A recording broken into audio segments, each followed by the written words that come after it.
सो दोस्तों, आपने ये तो देख लिया कि हम लोग किस टॉपिक पे बात करने वाला है। तो सबसे पहले हम लोग बात कर लेते हैं कि पायलट्स कितने टाइप के होते हैं। एयरलाइन ट्रांसपोर्ट पायलट्स, ये वो पायलट होते हैं जो कि कमर्शियल एयरक्राफ्ट को उड़ाते हैं, जिसमें प्राइवेट और एयरलाइन ट्रांसपोर्ट का समावेश किया जाता है। प्राइवेट पायलट्स वो होते हैं जो कि प्राइवेट जेट्स को चलाते हैं, जिन्हें अमीर व्यक्तियों के द्वारा सैलरी बेस पर रखा जाता है, जो कि काफी हाई सैलरी रहती है। लेकिन यहाँ पर इन पायलट्स को अपने ऑनर के बताए हुए टाइमिंग के मुताबिक चलना रहता है, यानी कि जेट को उड़ाना रहता है। स्पोर्ट पायलट वो होते हैं जिनको एक लिमिटेड एरिया में ही उड़ान भरने की परमिशन दी जाती है और उसी के साथ साथ एक लिमिटेड हाइट पर ही वो अपने एयरक्राफ्ट को फ्लाई कर सकते हैं। फ्लाइट इंस्ट्रक्टर्स वो होते हैं जो कि पायलट एस्पायरेंट स्टूडेंट्स को फ्लाइंग इंस्टीट्यूट में एयरक्राफ्ट को फ्लाई करने की ट्रेनिंग देते हैं। और दूसरे होते हैं air force pilots. Mostly air force pilots के बारे में हम लोग जानते ही है, वो अपनी देश की सेवा के लिए अपना काफी बड़ा योगदान देते हैं। तो यहाँ पर उनको काफी सारे हवाई जहाज को उड़ाने की ट्रेनिंग दी जाती है, यानी कि एयरफोर्स के द्वारा एयरक्राफ्ट को फ्लाई करने की ट्रेनिंग देते हैं।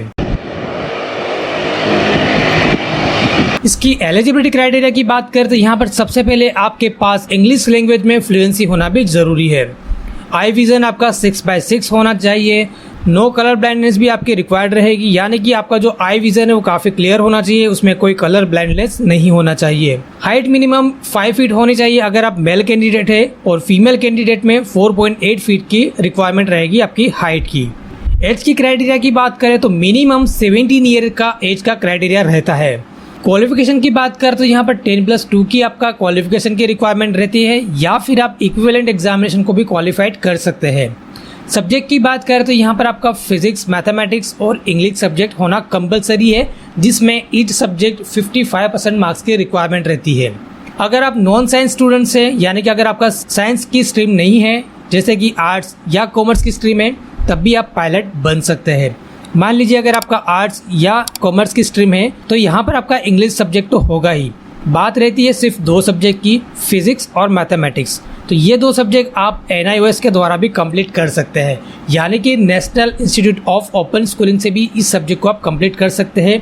NIOS स्कूल में आपको घर बैठ के एग्जामिनेशन की प्रिपरेशन करनी होती है और उसकी एग्जामिनेशन को आपको क्वालिफाइड करना रहता है। उसी के साथ साथ एक DGCA मेडिकल सर्टिफिकेट की भी काफी ज्यादा इंपॉर्टेंस है इस एग्जामिनेशन में।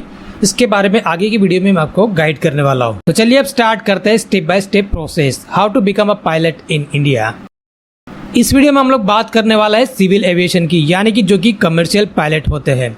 वैसे तो कमर्शियल पायलट बनने के लिए काफी सारे क्राइटेरिया होते हैं जिनको हमें फुलफिल करना रहता है, जैसे कि 10+2 का एक क्राइटेरिया मैंने आपको बताया है। उसी के अलावा अच्छी और रिकॉग्नाइज फ्लाइंग स्कूल में ज्वाइन करना जरूरी रहता है, जिसके द्वारा आप प्रोफेशनली एयरक्राफ्ट को फ्लाई करना सीखते हैं। उसके बाद आपको मेडिकल DGCA सर्टिफिकेट के लिए अप्लाई करना रहता है। पर यहाँ पर मैं आपको सजेशन देना चाहूंगा, अगर आप पायलट बनना चाहते हैं और अपने पायलट में कैरियर बनाना चाहते हैं तो सबसे पहले आप मेडिकल सर्टिफिकेट के लिए ही अप्लाई कर रहे हैं, जो कि DGCA के द्वारा अप्रूव किया जाता है। क्योंकि अगर आप मेडिकली अनफिट रहे तो आगे आपका फ्लाइंग स्कूल ज्वाइन करने का भी कोई सेंस नहीं बनता है। तो यहाँ पर आपको पहला मेरा सजेशन यही रहेगा कि सबसे पहले आप मेडिकली फिट है उसका सर्टिफिकेट आप बनवा ले, जो कि DGCA की ओर से दिया जाता है।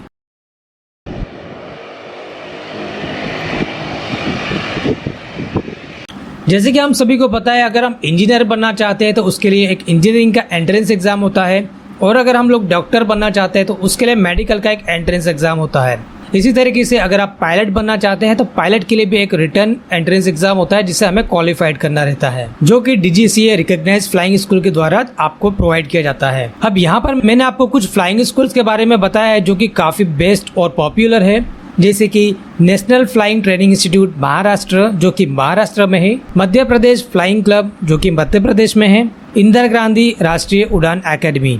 ये कुछ टॉप लेवल की इंस्टीट्यूट है जहां से आप फ्लाइंग स्कूल को ज्वाइन कर सकते हैं। इसके अलावा भी काफी सारे इंस्टीट्यूट है जिसे आप सर्च आउट कर सकते हैं। ये सब कंप्लीट कर लेने के बाद आपका एक पर्सनल इंटरव्यू शेड्यूल किया जाता है।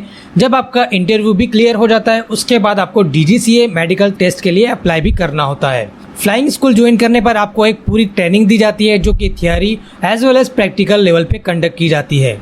थियरी में आपको air navigation, aviation of meteorology, air regulations, technical general and technical specification के बारे में पढ़ाया जाता है, और उसी के साथ साथ प्रैक्टिकल्स भी आपको करवाए जाते हैं। प्रैक्टिकल्स यानी ऑब्वियसली आपको प्लेन को उड़ाना यानी कि फ्लाई कराना सिखाया जाएगा। अब यहाँ पर प्रैक्टिकल ट्रेनिंग के दौरान भी 3 स्टेजेस होते हैं।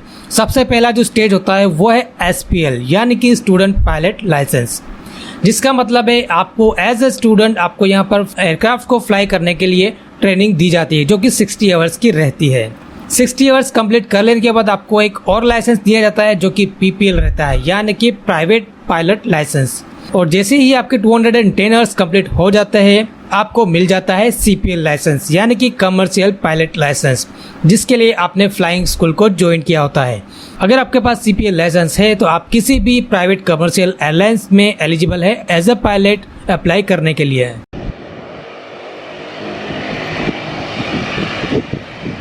अब यहाँ पे कुछ स्पेशल स्किल्स की रिक्वायरमेंट भी रहती है, जैसे कि अगर आपको एक सक्सेसफुल पायलट बनना है तो आपके पास एकेडमिक के अलावा कुछ अलग से स्किल्स भी होनी चाहिए, जैसे कि strong technical skill, critical thinking and decision making, situational and environmental awareness, good communication skill, highly focused and discipline personality, high level flexibility, mental stability और physical fitness, good sense of team work, अच्छा team work करने की ability भी आप में होनी चाहिए। और सबसे इम्पोर्टेंट है पॉजिटिव एटीट्यूड, जो कि हर हालत में अपने आप को कंट्रोल करते हुए किसी भी सिचुएशन में प्लेन और पैसेंजर को अच्छे से हैंडल कर पाए।